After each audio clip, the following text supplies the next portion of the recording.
Cet été, la ministre de la Culture a pris quelques jours de repos à la montagne. Elle en a profité pour lire la prose de Cyril Dion, un être lumineux qui essaie de penser le monde et d'imaginer les moyens d'agir, dit-elle. Il a compris que la fiction était essentielle. Il est si important de raconter une histoire pour pouvoir se projeter dans l'avenir. Celle que Françoise Nyssen essaye d'écrire depuis son arrivée rue de Valois se résume en quelques mots.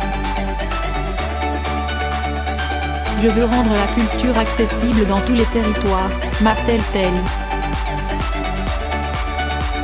La confrontation aux sensibles, via l'éducation artistique dès le plus jeune âge, à l'école, et dans les quartiers est primordiale.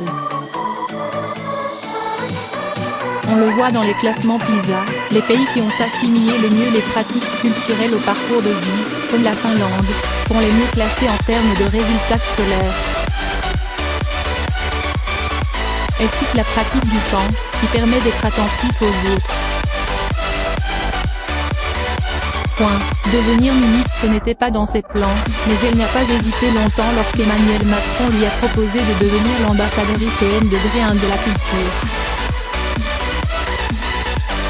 Françoise Nyssen ne regrette rien.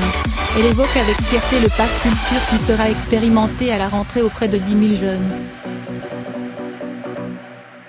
Adepte du yoga, elle pratique chaque matin avant d'entrer en action et refuse de céder devant la violence du monde dans lequel elle est immergée. Elle a certes été médusée, lorsque le dessinateur et auteur Johannes Spar a affirmé qu'elle serait dans l'histoire la ministre éditrice qui a massacré les auteurs. Les joutes s'annoncent, il est vrai, sévères pour la réforme de leur régime social. Je n'ai pas arrêté de combattre pour les auteurs, jure-t-elle.